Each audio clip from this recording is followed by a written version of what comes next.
Hello students, welcome to mastermind classes. आज के class में हम लोग कंटिन्यू करेंगे बिल्कुल वहीं से जहां हम लोगों ने पिछले क्लास में एंड किया था। तो आज हमारे अकाउंट्स की क्लास है, क्लास 11 के स्टूडेंट्स के लिए। पिछले क्लास में हम लोग बेसिस ऑफ अकाउंटिंग पढ़ रहे थे, तो ठीक पिछले क्लास में हमने जहां तक किया था एक बार फटाफट से उसे रिविजन कर लेते हैं, फिर आगे आज के क्लास को कंटिन्यू करेंगे। अब सब लोग ध्यान देंगे। यस,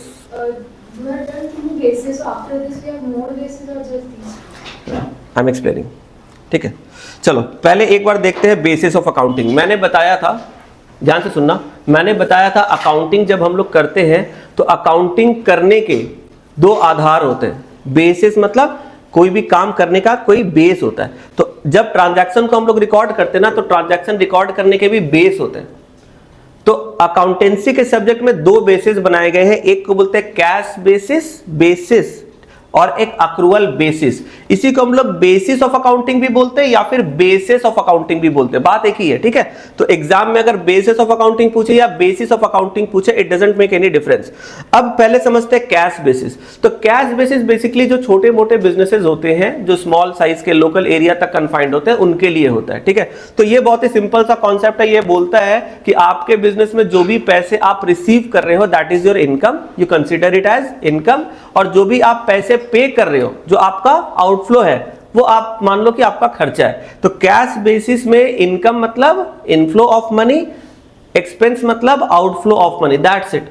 एकदम सिंपल सा कॉन्सेप्ट है। लेकिन प्रैक्टिकल लाइफ में ये चीजें हम लोग फॉलो नहीं करते बड़े कंपनी के केस में, क्योंकि देखो छोटे मोटे बिजनेस में क्या होता है ना, ट्रांजैक्शन बहुत लिमिटेड होते हैं, बहुत छोटे लेवल पे बिजनेस चल रहा होता है, तो इस तरह का सिस्टम चलता है। ठीक है, लेकिन जब बिजनेस की साइज बड़ी हो जाती है, बड़े लेवल पे काम होता है, multiple transaction, multiple employees, multiple countries में, है ना, एमएनसीज है, तो यहां पर हमें एक स्टैंडर्डाइज्ड मेथड को फॉलो करना पड़ता है। And here comes accrual basis of accounting.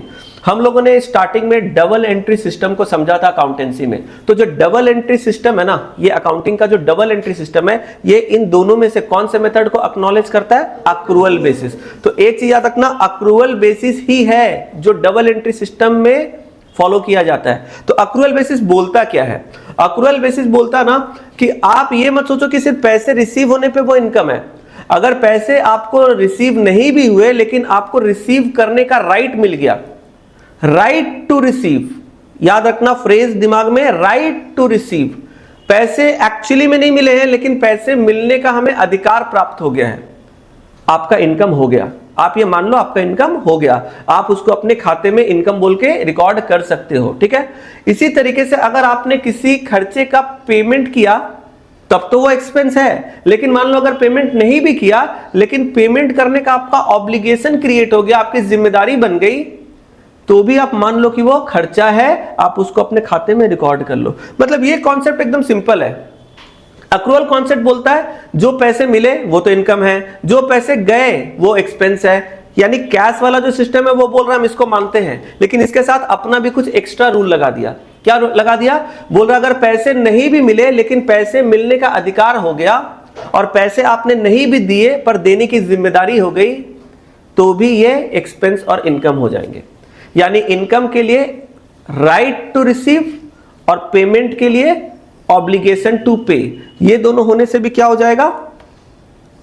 ये खर्चे मान लिए जाएंगे। तो ये दोनों है, एग्जाम में ये ऑब्जेक्टिव में आता है 1 मार्क 2 मार्क में, और इसके ऊपर न्यूमेरिकल भी आता है। ठीक है, तो आज हम लोग इसका न्यूमेरिकल भी करेंगे, लेकिन इसके पहले ना हम लोग थोड़ा सा, अच्छा ठीक है, इसके पहले हम लोग थोड़ा सा देख लेते हैं अपना जो पिछले क्लास में जो वो कर रहे थे ना, एक प्रॉब्लम डेबिट एंड क्रेडिट का एक मैंने होमवर्क दिया था, उसको देख लेते हैं। ठीक है, ठीक है, चलो जिनका नोट हो गया ठीक है, जिनका नोट नहीं हुआ है मैं टाइम दूंगा नोट करने का। ठीक है, वापस आएंगे इस पे हम लोग।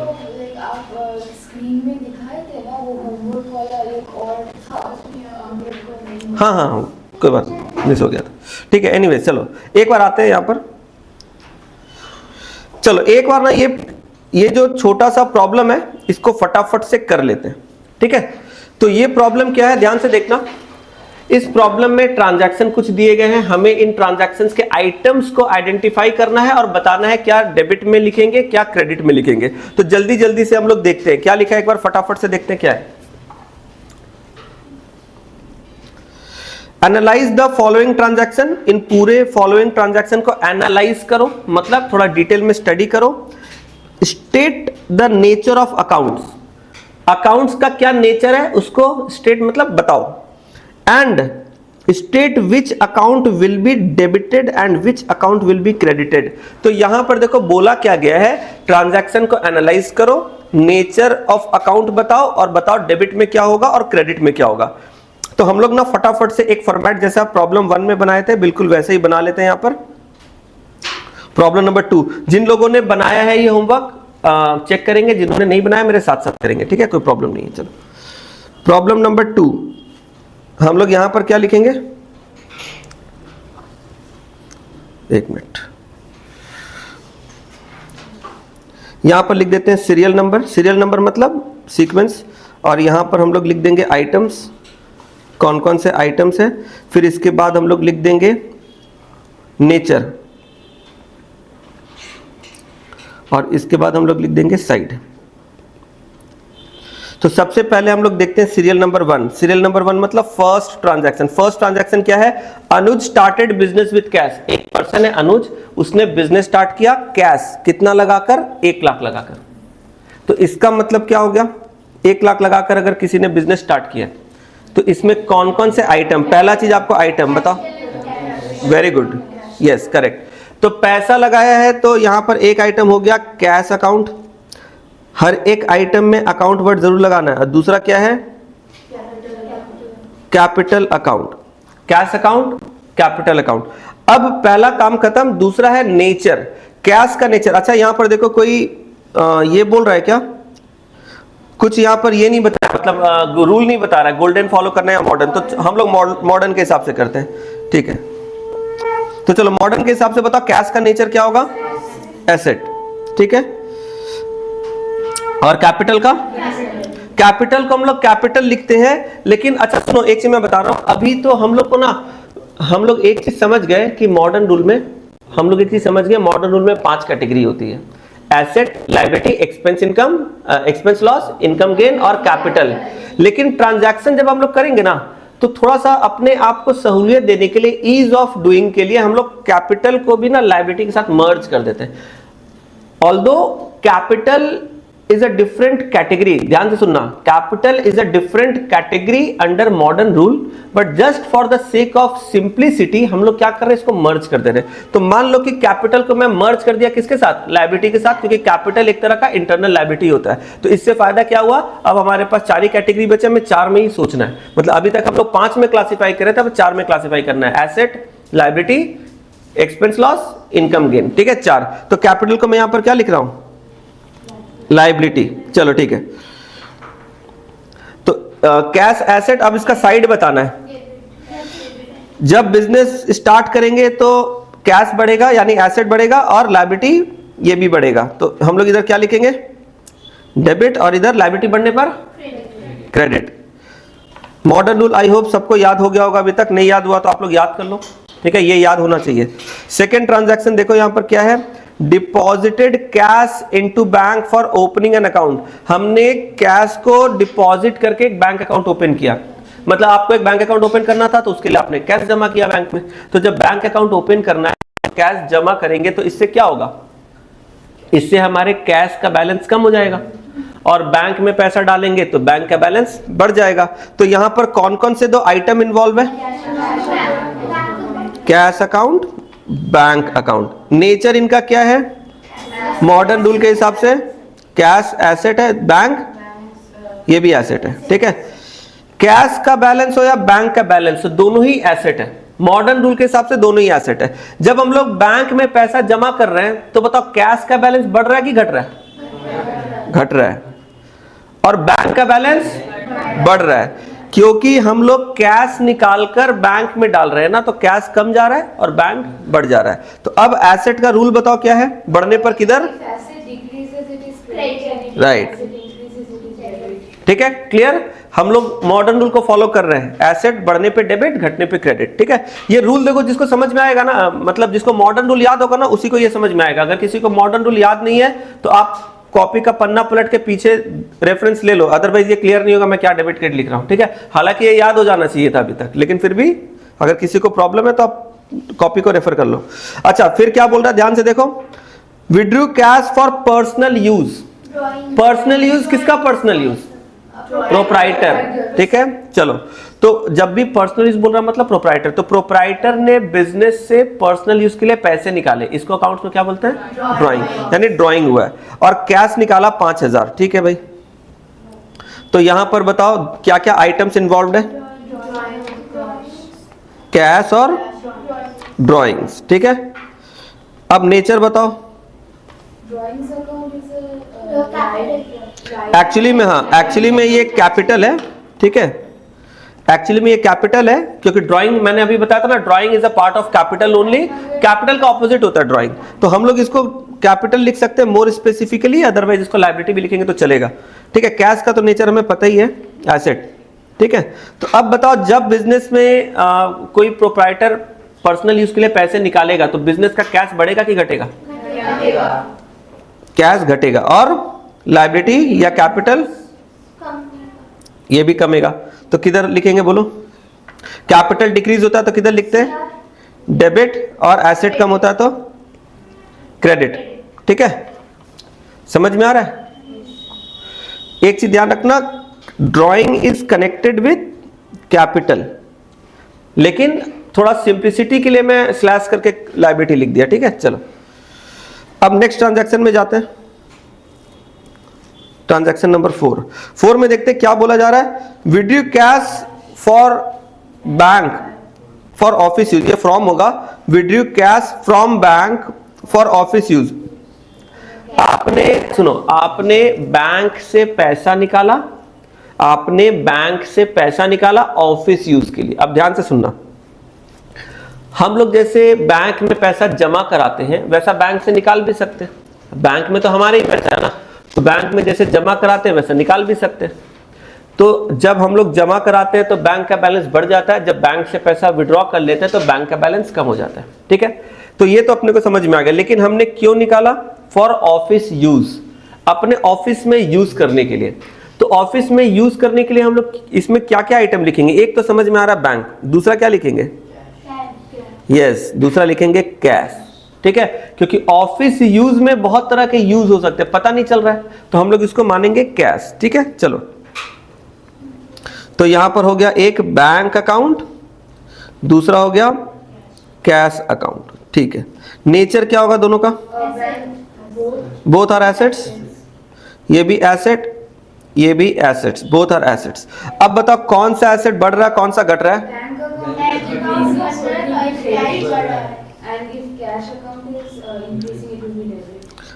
तो cash will be debited, bank will be credited, ठीक है। सिंपल है। किसी को ऐसा जो नहीं समझ में आ रहा है, मॉडर्न रूल फॉलो हो रहा है ना पूरा, ठीक। नंबर 5 में देखो, received a cheque from debtor system. अभी ये जो सिस्टम है ना, ये जो सिस्टम है इसको फिलहाल इग्नोर करो, ऐसे समझो received a cheque from debtor, ठीक है। तो मान लो कि तुमने किसी को क्रेडिट में गुड्स सेल किया था, वो बंदा क्या बन गया? डेटर बन गया ना। जिसको हम लोग क्रेडिट में सेल करते हैं वो क्या बन जाता है? डेटर। तो जिसको तुमने सेल किया था क्रेडिट में वो बंदा डेटर। अब वो उसने तुम्हें पैसे दिए लेकिन कैश में नहीं दिए, चेक से दिया, तो तुम्हें चेक मिला।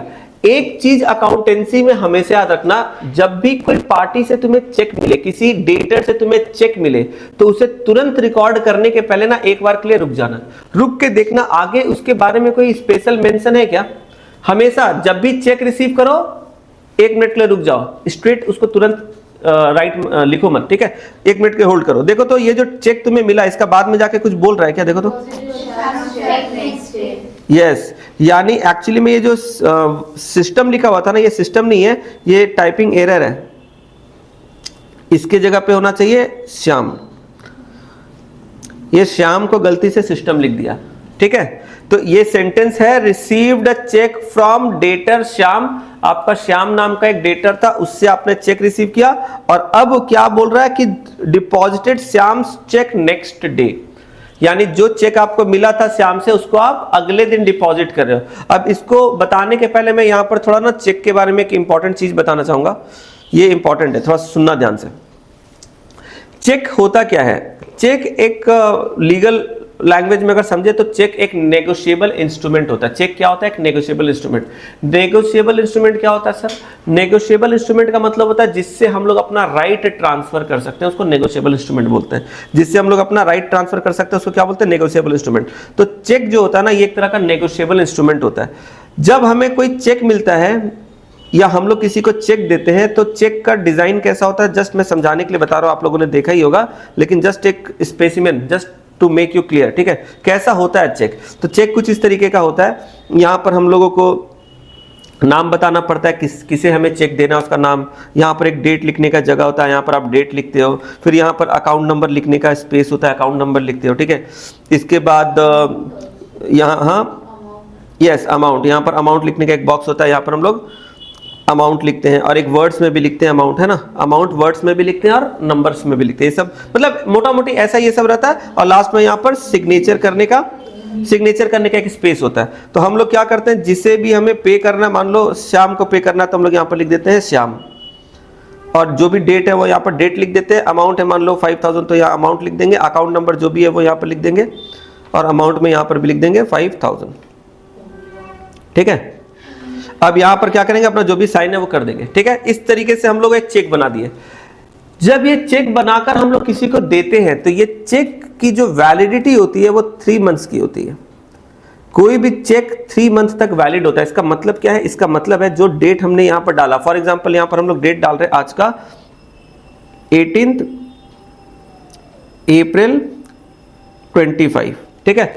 तो आज अगर मैंने 18 अप्रैल 2025 को मान लो कि मैंने किसी को चेक दिया, तो ये चेक मैंने जब दिया तो इसकी वैलिडिटी अगले 3 महीने तक रहेगी, यानी कि 18 जुलाई 25 तक। यानी जिस पर्सन को मैं ये चेक दे रहा हूं उस पर्सन को, यानी कि शाम को इतने तारीख के अंदर ये चेक को डिपॉजिट कर देना है। तो इसका मतलब जब भी हम लोग किसी को चेक देते हैं ना, तो जरूरी नहीं है कि जिस दिन चेक दे रहे उसी दिन उसको जाके बैंक में जमा कराना पड़ेगा, नहीं। जब हम लोग किसी को चेक देते हैं तो वो चेक 3 महीने तक वैलिड रहता है। वो चेक कितने दिन तक वैलिड रहता है? 3 महीने तक वैलिड रहता है। कब से? 3 महीना।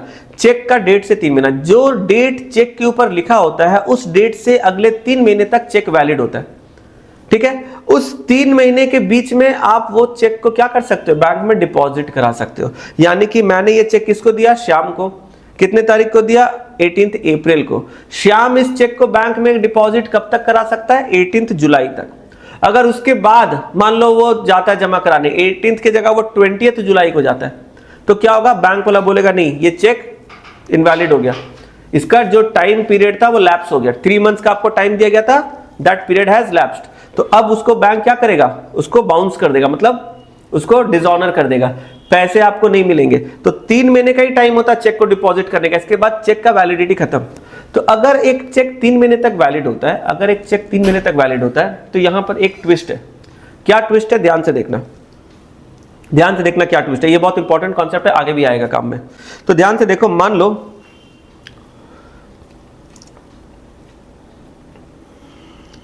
ये तुम हो, तुम मतलब बिजनेस, यू आर बिजनेस, ठीक है? आप लोग अपने आप को बिजनेसमैन नहीं समझोगे, आप लोग अपने आप को बिजनेस समझोगे, ये मैंने पहले भी बोला था। तो यू आर अ बिजनेस, और यहां पर ये एक पर्सन है, ये कौन है? आपका डेटर। डेटर का मतलब सर, डेटर का मतलब होता है इस पर्सन को आपने पहले पास्ट में माल बेचा था उधार में, पैसे नहीं लिए थे, अब आपको इनसे पैसे लेने हैं। तो मान लो ये जो डेटर है ना, इसने आपको पैसे दिए पर चेक से, इसने आपको ना सपोज 5000 का चेक दे दिया। कितने का चेक दे दिया? 5000 का चेक दे दिया। और कब दिया? 18 अप्रैल को दे दिया, ठीक है? 18 अप्रैल को दे दिया। तो ये डेटर ने आपको ये जो चेक दिया 18 को दिया। अब बताओ, अगर तुम्हें 18 तारीख को चेक मिला तो क्या ये जरूरी है कि उसी दिन दौड़ के जाना पड़ेगा बैंक में जमा कराने के लिए? नहीं। ये चेक का तो वैलिडिटी 3 महीना तक है, तो अपने आज अगर समय है तो आज भी जा सकते हैं। If you have time, if it is possible for you, तो आप उसी दिन जाके भी जमा करा सकते हो, कोई प्रॉब्लम नहीं है। लेकिन अगर टाइम नहीं है, बिजी हो या किसी कारण से अगर पॉसिबल नहीं हो पा रहा है, तो जरूरी नहीं कि 18 को ही जाके जमा कराना होगा बैंक में। 18 के बाद 19 को जाओ, 20 को जाओ, अगले महीने जाओ, चलेगा। 3 महीने तक तुम कभी भी जमा करा सकते हो, 3 महीने के बाद जमा नहीं करा सकते, क्योंकि फिर ये इनवैलिड हो जाएगा। तो मान लो कि तुमने क्या किया, अब यहां पर 2 पॉसिबिलिटी बनती है। यहां पर क्या पॉसिबिलिटी बनती है? 2 पॉसिबिलिटी। अगर तुमने सेम डे डिपॉजिट कर दिया, deposited same day, same day का मतलब क्या होता है 18 अप्रैल, या फिर हो सकता है डिपॉजिटेड लेटर, लेटर का मतलब आफ्टर 18 अप्रैल। तो देखो लेटर का मतलब कितना लेटर वो नहीं पता चल रहा है, 18 तारीख के बाद कुछ भी, 19, 20, 21, 22 कुछ भी, ठीक है, up to 3 months, up to 3 months. तो याद रखना डिपॉजिटेड सेम डे एक अलग चीज है और डिपॉजिटेड लेटर एक अलग चीज है। इसके वजह से रिकॉर्डिंग में भी डिफरेंस आ जाता है, इसीलिए मैं समझा रहा हूं। तो अगर पहले केस 1 को समझते हैं, मान लो तुम्हें 18 तारीख को चेक मिला और 18 तारीख को ही तुमने बैंक में डिपॉजिट कर दिया। Is it possible? Yes possible है। तो 18 को चेक मिला, सपोज तुमने 18 को ही बैंक में डिपॉजिट कर दिया, तो होगा क्या, यहां पर देखो डेटर ने तुम्हें चेक दिया और तुमने संग संग 18 को जमा करा दिया। तो एक अकाउंट तुम्हारा बन गया डेटर अकाउंट और एक बन गया तुम्हारा बैंक अकाउंट, क्योंकि चेक अकाउंट कभी नहीं लिखा जाता है, ठीक है। कुछ अकाउंट ऐसे होते हैं जो मैंने बोला था लिखा नहीं जाता है, वो चेक है, चेक भी उसमें से एक है, ठीक है। तो यहां पर हो गया बैंक अकाउंट। जब हम लोग सेम डे जमा कर देते हैं ना, तो यहां पर ये 2 नाम लिखते हैं, डेटर और बैंक, ठीक है। अब तुम सोचो जब हम लोगों ने बैंक में जमा कराया तो हमारा बैंक का बैलेंस क्या होगा, बढ़ेगा, और डेटर का बैलेंस घटेगा। डेटर का बैलेंस क्यों घट रहा है, कोई बता सकता है क्या? हाँ बोलो। नहीं, गलत, रॉन्ग लॉजिक। Very good. हमारा जो डेटर था उससे हमें पैसे लेने थे, वो हमारा एसेट था। अब उसने पैसा दे दिया तो अब हमें उसे थोड़ी लेने। देखो कोई भी बंदा तुम्हारा डेटर तभी तक है जब तक तुम उससे पैसा पाते हो। अगर एक बार उसने पैसा दे दिया है उसके बाद he is no more your debtor, उसने तो दे दिया ना पैसा। तो मान लो ये जो पर्सन है डेटर, मैं इससे 5,000 रुपया पाता था, तो जब तक मैं पाता था तब तक ये मेरा डेटर था। अब इसने 5,000 का चेक मुझे पकड़ा दिया, अब इसने मुझे 5,000 का चेक पकड़ा दिया, तो इसने एक तरह से अपना पेमेंट कर दिया ना, इसने अपना लायबिलिटी डिस्चार्ज कर दिया। तो जब इसने 5,000 का मुझे चेक दे दिया, इसका मतलब अभी हमारा डेटर नहीं है, डेटर ये कम हो गया, डेटर रिड्यूस हो गया, he is no longer our debtor. समझ में आ रहा है तुमको? तो डेटर कम हो गया और बैंक में हमने डिपॉजिट कराया तो बैंक बढ़ गया। अब बताओ तो डेटर का नेचर क्या होता है, एसेट, और बैंक का नेचर एसेट, और ये दोनों क्या हो रहा है बोलो तो, एक बढ़ रहा है एक घट रहा है। तो अब इसके हिसाब से ठीक है, इस तरीके से ये एंट्री बन जाएगा। ये तो ठीक है, समझ में आ रहा है। अब ट्विस्ट तो तब होगा अगर आप सेम डे डिपॉजिट नहीं करते हो। आपको चेक मिला पर आपने उस दिन, किस दिन, जिस दिन चेक मिला यानी 18 तारीख को आपने जमा नहीं किया, उसके बाद आपने जमा किया। कितना दिन बाद सर? कितना दिन का कोई नहीं, कभी भी 18 के बाद आप कभी भी जमा करो 3 महीने के अंदर। तो अब यहां पर एंट्री थोड़ा सा चेंज हो जाएगा। क्या चेंज हो जाएगा? जब हम लोग 18 तारीख को जमा नहीं किए, हमें 18 तारीख को मिल गया चेक पर हमने जमा नहीं किया, तो यहां पर फिर से 2 रिकॉर्डिंग होगी। ध्यान से सुनना, इसकी रिकॉर्डिंग अब 2 तरीके से होगी। कैसे 2 रिकॉर्डिंग होगी? डेट ऑफ रिसीट, जिस दिन आप रिसीव किए, और डेट ऑफ डिपॉजिट, जिस दिन आपने डिपॉजिट किया। ध्यान से सुनना, जैसे फॉर एग्जांपल मान लो आपने चेक रिसीव कब किया, 18 अप्रैल को, लेकिन आप जमा नहीं कर पाए उस दिन, आप नेक्स्ट डे, जैसा कि क्वेश्चन में बोला नेक्स्ट डे, नेक्स्ट डे का मतलब सपोज 19 अप्रैल। अगर ये 19 के जगह 20, 22, 25 भी होता तो कोई फर्क नहीं पड़ता, सेम ही चीज करेंगे, ठीक है। तो अगर मान लो आपको चेक मिला 18 तारीख को और आप उसको डिपॉजिट कर रहे हो नेक्स्ट डे 19 तारीख को, तो अब सवाल ये है कि ये बीच के जो एक दिन है, ये 1 डे, ये चेक कहाँ पड़ा हुआ था? आज मुझे चेक मिला, मैंने इसको जमा कल कराया, तो इस एक दिन में ये चेक हमने कहां रखा? ठीक है। नॉर्मली क्या होता है, हम लोग ये अज्यूम करते हैं कि बिजनेस में पैसे रखने के 2 ही प्लेसेस होते हैं। हम लोग क्या अज्यूम करते हैं, बिजनेस में पैसे रखने के 2 ही प्लेसेस है, ये एक अजम्पशन है। तो बिजनेस का जो पैसा होता है ना, वो 2 जगह पे रखा होता है। एक होता है कैश में, कैश के फॉर्म में हम लोग रखते हैं पैसा, और एक हम लोग बैंक के फॉर्म में रखते हैं। यानी बिजनेस का जो भी पैसा होता है वो 2 फॉर्म में रखा होता है, कैश के फॉर्म में और बैंक के फॉर्म में।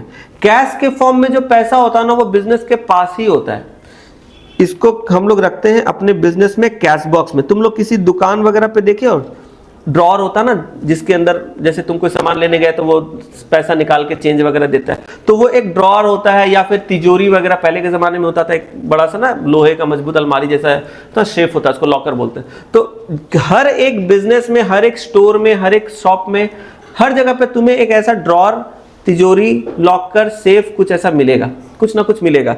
उसके अंदर क्या रहता है बोलो तो? पैसा रहता है, कैश रहता है। तो ये जो होता है ना, इसको मान लो हम लोग बोलते हैं कैश बॉक्स। नाम दे रहे हैं इसको, क्या नाम देंगे बोलो? Cash box. तो कैश बॉक्स एक्चुअली का मतलब ये नहीं है कि ये बॉक्स है, ये वाला सॉरी ना, ठीक है। तो cash box does not mean it should be a cash, it should be a box. Cash box का मतलब कोई भी, ये नाम है एक्चुअली में कैश बॉक्स, इसका मतलब कोई भी जगह जहां कैश रखते हैं उसको कैश बॉक्स बोलेंगे। ये बॉक्स के फॉर्म में हो, तिजोरी के फॉर्म में हो, ड्रॉअर के फॉर्म में, कुछ भी हो, कैश बॉक्स मतलब वो प्लेस जहां हम लोग बिजनेस में पैसा रखते हैं, ठीक है। तो ये हो गया कैश बॉक्स। लेकिन कैश बॉक्स में ज्यादा पैसा नहीं रखा जाता है। किसी भी दुकान में कैश बॉक्स में 2, 5, 10,000, 20,000, 50,000 रहेगा, इससे ज्यादा थोड़ी रहेगा। कोई अपने कैश बॉक्स में 50 लाख, 10 लाख, 20 लाख थोड़ी लेके रहता है, दुकान में डकैती पड़ जाएगा। तो जब हमारे बिजनेस में पैसे ज्यादा हो जाते हैं कैश बॉक्स में, तो हम लोग क्या करते हैं? बैंक में जमा कर देते हैं, क्योंकि बैंक जो है ये एक सेफ प्लेस होता है। तो हम लोग अपने कैश बॉक्स में उतना ही पैसा रखते हैं जितना डेली ट्रांजैक्शन के लिए रिक्वायर्ड है। जैसे मान लो कोई दुकानदार है, वो सुबह दुकान खोल रहा है, तो उसे डेली का लेन देन करने के लिए, ट्रांजैक्शन करने के लिए तो कुछ पैसे रखने होंगे। बिना पैसे का तो वो दुकान नहीं खोल सकता ना, कुछ तो रखना होगा। तो रेगुलर ट्रांजैक्शन, डेली ट्रांजैक्शन के लिए उसे जितना रिक्वायर्ड है उतना ही वो कैश बॉक्स में रखेगा। उसके ऊपर जो एक्स्ट्रा मनी है वो बैंक में रखेगा। तो मान लो कैश बॉक्स में तुमने रखा 10,000, 15,000, 20,000, जो भी तुमको रिक्वायर्ड है वो तुमने कैश बॉक्स में रखा। उसके ऊपर बाकी जो एक्सेस अमाउंट है वो तुमने कहां डिपॉजिट कर दिया? बैंक में। तो बिजनेस का पैसा दो ही जगह पे रहता है, या तो हम लोग कैश बॉक्स में रखते हैं डेली रिक्वायरमेंट के लिए, लेन देन के लिए, या तो बैंक में डिपॉजिट करा देते हैं। ये दो जगह पे ही पैसा रहता है और कहीं नहीं रहता पैसा, ठीक है। अच्छा, दूसरा चीज ध्यान देना,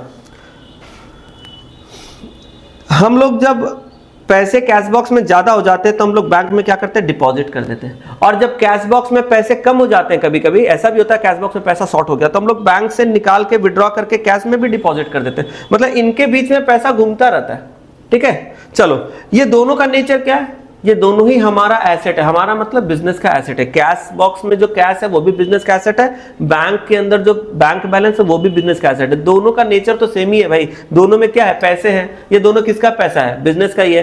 तो दोनों तो सेम ही है। बिजनेस का पैसा ये भी है, बिजनेस का पैसा ये भी है। बस फर्क क्या है? एक मेरे पास पड़ा है, एक बैंक के पास पड़ा है, पर पैसे तो हमारे ही हैं। दोनों हमारा ही एसेट है। तो नेचर वाइज भी ये दोनों सेम है। ये भी एसेट, ये भी एसेट, ठीक है। ये दोनों एसेट है। अब मान लो तुम्हें एक पर्सन से चेक मिला, तुम्हें एक पर्सन से चेक मिला और ये चेक तुमने सेम डे डिपॉजिट नहीं किया, तुमने इसको अगले दिन डिपॉजिट किया। तो जब तक तुम अपने पास रखे हो, इसको कहां रखोगे? तो नॉर्मली एक अजम्पशन होता है कि हम लोग इसको कैश बॉक्स में रख देते हैं। रीजन क्या है कैश बॉक्स में रखने का? क्या? नो, आई एम एक्सप्लेनिंग अब क्या है, ठीक है। जब हम लोग चेक रिसीव करते हैं ना, तो वी अज्यूम, क्योंकि क्वेश्चन में ना ये सारी चीजें आपको चला के नहीं बोली जाएगी। क्वेश्चन में बोला गया यू रिसीव्ड अ चेक। तो अब अगर हमने चेक रिसीव किया तो तुम्हें क्या करना? First of all hold on, check करो कि क्या वो सेम डे डिपॉजिट हुआ या बाद में डिपॉजिट हुआ।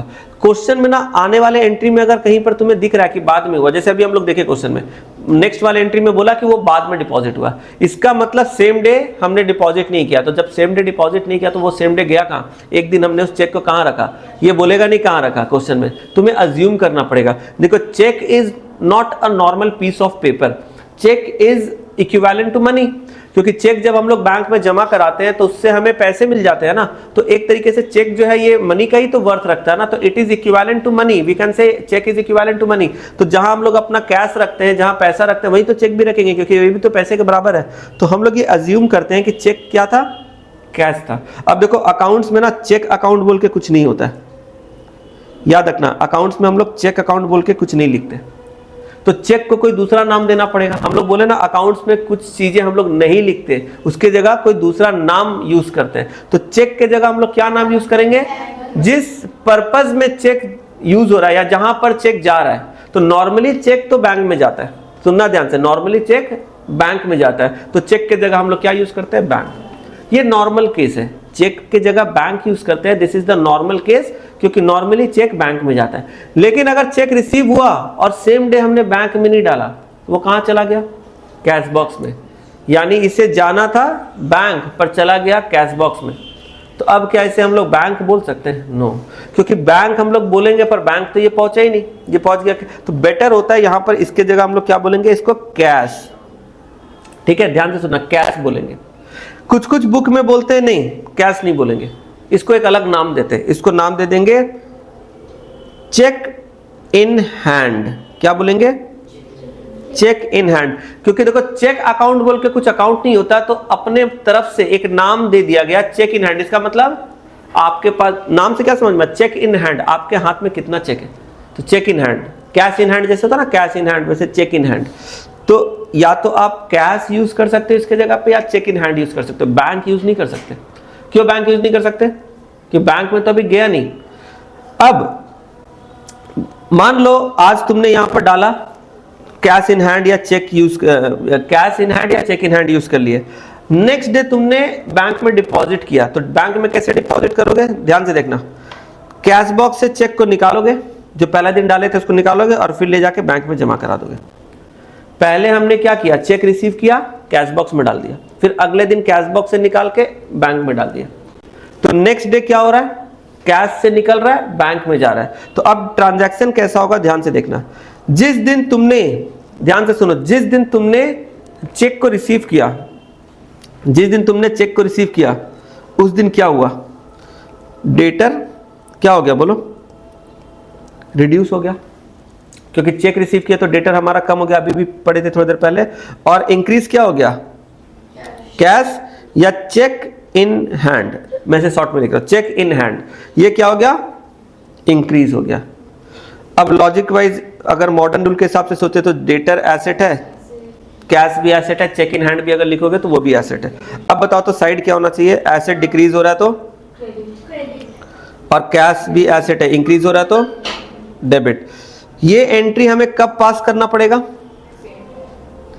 18th को, यानी कि जिस दिन हमें चेक मिल रहा है। हा श्वेता आओ इधर जल्दी।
हेलो ठीक है, सुनो, तो ये जो एंट्री है ये हम लोग कब करते हैं? जिस दिन हमने चेक रिसीव किया उस दिन ये एंट्री करेंगे। अच्छा, अगले दिन क्या एंट्री करेंगे? जिस दिन डिपॉजिट करेंगे। अब अगले दिन तो देखो डेटर का कोई काम नहीं है, डेटर को पैसा देना था वो 18 को दे दिया, 19 तारीख को डेटर का कोई रोल तो है नहीं। अब 19 तारीख को क्या करना है बोलो? अपने को कैश बॉक्स से निकालना है चेक और बैंक में जमा कराना है। तो नेक्स्ट डे किनका रोल है? कैश का और बैंक का। तो अगर मान लो कैश के जगह हमने चेक इन हैंड यूज किया तो यहां पर भी चेक इन हैंड यूज करेंगे। जो पहले दिन जिस अकाउंट का नाम यूज करोगे अगले दिन भी उसी अकाउंट का नाम यूज करोगे। तो यहां पर कैश या चेक इन हैंड और नेक्स्ट बैंक। अब बताओ किसका बैलेंस बढ़ रहा है घट रहा है? Second day. यस, क्योंकि नेक्स्ट डे हम लोग कैश से पैसा निकाल रहे हैं और बैंक में डिपॉजिट कर रहे हैं। अब बताओ रूल क्या होगा? बैंक इंक्रीज होगा तो एसेट है डेबिट, और ये भी एसेट है क्रेडिट। तो सेकेंड डे हम लोग एंट्री क्या करेंगे? बैंक डेबिट साइड में और कैश क्रेडिट साइड में। तुम लोग को समझ में आया? तो याद रखना ये हम लोग कब करते हैं? जब हम लोग जिस दिन रिसीव किए उस दिन डिपॉजिट नहीं किए तब। यानी इस पूरे पिक्चर को अगर एक साथ देखें तो देखो यहां पर हो क्या रहा है, ध्यान से देखना। इस पूरे पिक्चर को अगर एक साथ देखते हैं, रुको एक मिनट, देखो यहां पर इस पूरे पिक्चर को एक साथ देखो। यहां पर देखो क्या हो रहा है। जब हमें डेटर से चेक मिला तो दो पॉसिबिलिटी है। जब डेटर से चेक मिला दो पॉसिबिलिटी। क्या दो पॉसिबिलिटी है? कि चेक हमने उसी दिन जमा करा दिया या हमने उस दिन जमा नहीं कराया। अगर सेम डे चेक को डिपॉजिट कर दिए एक एंट्री पास करना पड़ेगा, एक रिकॉर्डिंग। लेकिन अगर सेम डे हमने डिपॉजिट नहीं कराया तो दो बार रिकॉर्डिंग करनी होगी। जिस दिन हमें मिला उस दिन भी रिकॉर्डिंग होगी और जिस दिन हम लोग जमा कराए उस दिन भी रिकॉर्डिंग होगी। एक बार ना ये पार्ट को कहीं नोट कर लो अलग से, या फिर एक काम करो हम बाद में दिखा देंगे, पहले जो प्रॉब्लम जहां सॉल्व करे थे वहां पर। तो अभी देखो यहां पर क्या है, ध्यान से देखना। इसके लिए हम दे देंगे टाइम, ठीक है, नोट करने के लिए। चलो तो नंबर 8। अच्छा ये फर्स्ट है क्या? Okay okay, yes 5। तो 5 में देखो, एक बार देखो ध्यान से सब लोग। 5 में सब लोग ध्यान देना। 5 में क्या हो रहा है? हमने 5000 का चेक रिसीव किया था और अगले दिन बोल रहा है कि इसे हमने डिपॉजिट किया। तो यानी ये कौन सा केस है? सेम डे डिपॉजिट नहीं करने वाला। तो यहां पर एक एंट्री इधर करना पड़ेगा और एक दूसरा इधर करना, दो बार रिकॉर्डिंग होगी। तो पहले दिन रिसीट वाले दिन क्या करेंगे बोलो? यहां पर रिसीट वाले दिन हम लोग लिखेंगे, देखो ध्यान से, कैश या फिर चेक इन हैंड अकाउंट। और दूसरा क्या लिखेंगे? Debtor account. डेटर क्या है? एसेट, और कैश या चेक इन हैंड ये क्या है? Asset. Debtor, oh yes sorry yes, the name of the debtor is already mentioned, तो हम लोग यहाँ पर नाम लिखेंगे, करेक्ट। तो यहाँ पर डेटर नहीं लिखेंगे, यस नाम लिखेंगे, Shyam.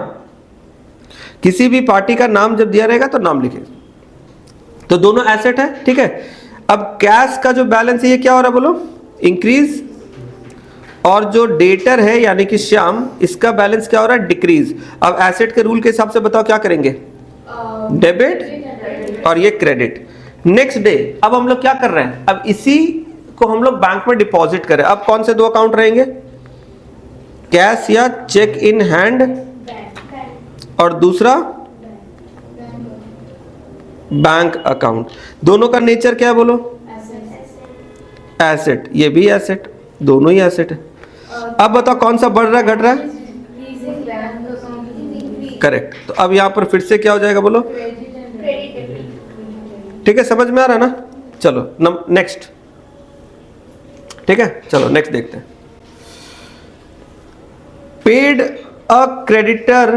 Paid to a creditor Mahesh by cheque. हमारा एक क्रेडिटर है। क्रेडिटर का मतलब हमारा वो सप्लायर, हाँ हमारा वो सप्लायर जिससे हमने उधार में माल खरीदा था, वो हमारा लायबिलिटी है, ठीक है।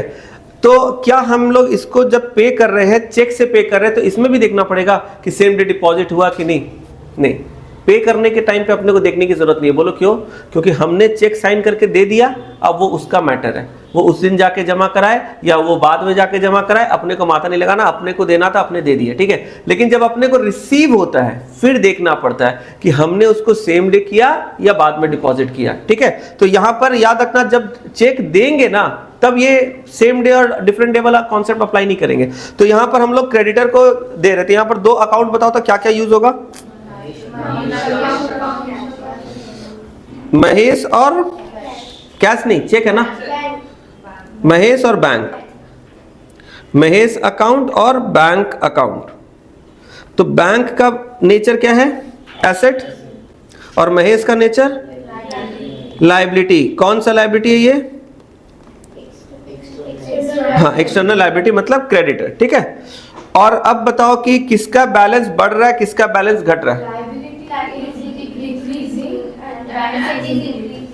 Liability decreasing, asset is increasing. अच्छा, asset is decreasing, both are decreasing, ठीक है। चलो अब बताओ इसका साइड। लायबिलिटी डिक्रीज होता तो किधर लिखते हैं? डेबिट। और एसेट डिक्रीज होता तो क्रेडिट, ठीक है। सबको समझ आ रहा है? चलो next transaction, paid salary to staff. आपके किसी स्टाफ को आपने सैलरी का पेमेंट किया, कितना? 20,000। तो इसमें बताओ दो आइटम कौन कौन से होंगे? हाँ, गुड। यहां पर एक हो जाएगा सैलरी अकाउंट और दूसरा क्या हो जाएगा? कैश अकाउंट, ठीक है। Salary account, cash account. अब यहां पर सैलरी का नेचर कौन? Very good, expense. और कैश का एसेट।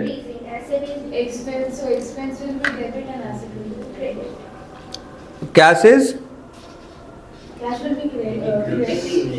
ठीक है, ये डेबिट और ये क्रेडिट, ठीक है। चलो number 9, paid rent by cheque. Cheque से आपने रेंट पे किया, आइटम क्या क्या होगा? राइट, रेंट एंड, रेंट का नेचर क्या है बोलो? और बैंक क्या इंक्रीज हो रहा है, डिक्रीज हो रहा है बोलो? यहां पर क्या होगा? Debit, credit. चलो नंबर 10, अब देखो, paid interest on loan. Paid interest on loan, आपने लोन लिया था किसी से, अब उसका इंटरेस्ट आप दे रहे हो। लोन जब लेंगे तो इंटरेस्ट देना होगा, देना ही पड़ेगा। जब इंटरेस्ट लोन लिए तो इंटरेस्ट देंगे, अब वो आप दे रहे हो। Paid interest on loan 5,000। तो बताओ इसमें आइटम कौन कौन सा है? कैश, चलो मान लेते हैं कैश में पे किए। और दूसरा क्या? इंटरेस्ट अकाउंट इज चल जाएगा, करेक्ट है, पर बेटर है ना कि इंटरेस्ट ऑन लोन। नहीं, बैंक नहीं, इंटरेस्ट ऑन लोन। इंटरेस्ट भी अगर कोई स्टूडेंट लिखेगा तो भी ये गलत नहीं है, पर थोड़ा स्पेसिफाई करके लिखेंगे ना तो बेटर है। क्या चीज का इंटरेस्ट है? तो लिख देंगे इंटरेस्ट ऑन लोन।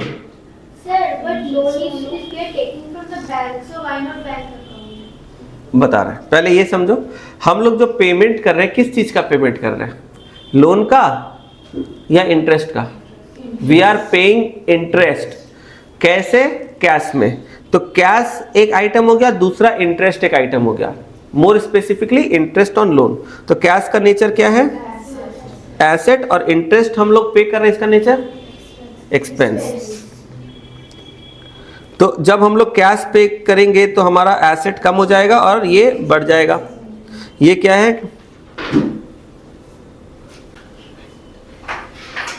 सुनो यहाँ पर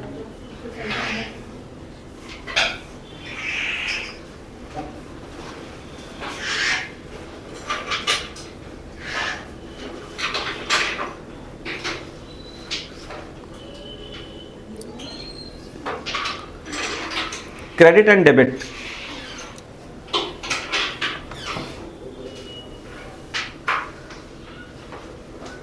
ठीक है, तो ये अभी हम लोगों ने क्या सीखा? अभी हम लोगों ने सीखा कि बिजनेस के बहुत सारे ट्रांजैक्शंस होते हैं। उन ट्रांजैक्शंस को हम लोग सबसे पहले क्या करते हैं ना, उन ट्रांजैक्शन को रीड करके समझते हैं उसमें कौन कौन से आइटम्स इन्वॉल्व हैं। जब उन आइटम्स को हम लोग आइडेंटिफाई कर लेंगे तो फिर उसे हम लोग क्लासिफाई करेंगे या तो गोल्डन रूल के हिसाब से या तो मॉडर्न रूल के हिसाब से, जो आपको अच्छा लगे। क्योंकि एग्जाम में अभी जो क्वेश्चन आएगा उसमें आपको रूल वूल कुछ बोलेगा नहीं, वो आपको बस ये देखना चाहता है कि आप डेबिट, मतलब एक्चुअली में जो मेन पार्ट है ना वो ये है, ये आप सही जगह पे डेबिट या सही जगह पे क्रेडिट कर रहे हो कि नहीं, दिस इज इंपॉर्टेंट। मन में आप क्या रूल सोच रहे हो वो ऐसा कुछ बोलते नहीं है, लेकिन अपने जानने के लिए दोनों जानेंगे, ठीक है। तो अभी हम लोगों ने ये प्रॉब्लम को मॉडर्न रूल के हिसाब से क्लासिफाई किया, तो मॉडर्न रूल के जितने भी कैटेगरी है उसके हिसाब से क्लासिफाई कर लो, फिर देखो क्या इंक्रीज हो रहा है डिक्रीज हो रहा है, उसके हिसाब से डेबिट क्रेडिट करो। इसको बोलते हैं हम लोग रूल ऑफ डेबिट क्रेडिट।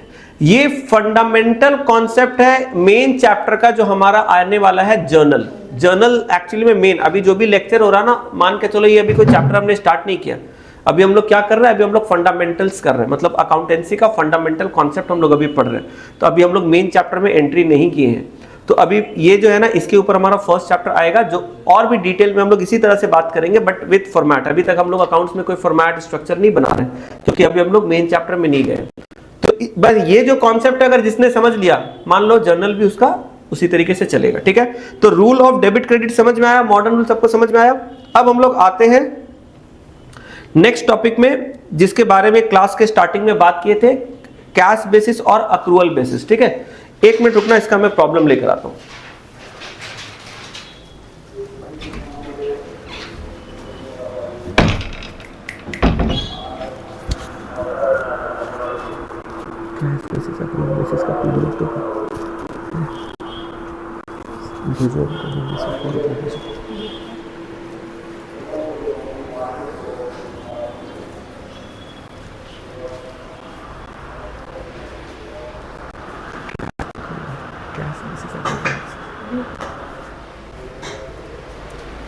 आके बता रहे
चलो सुनो, अभी नोट्स आ रहा है, तब तक एक मिनट हम लोग दूसरा कुछ डिस्कस कर लेते हैं। एक मिनट,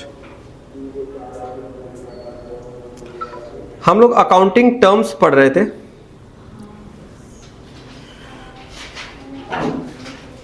एक मिनट,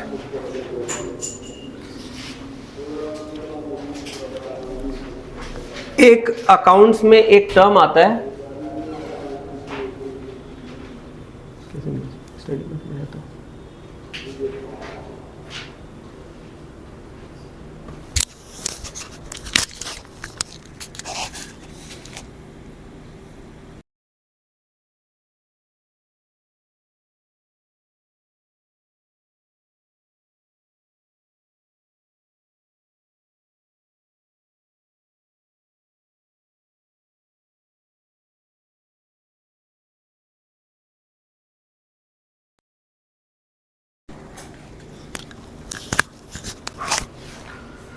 ठीक है। चलो सुनो, एक टर्म आता है डिस्काउंट।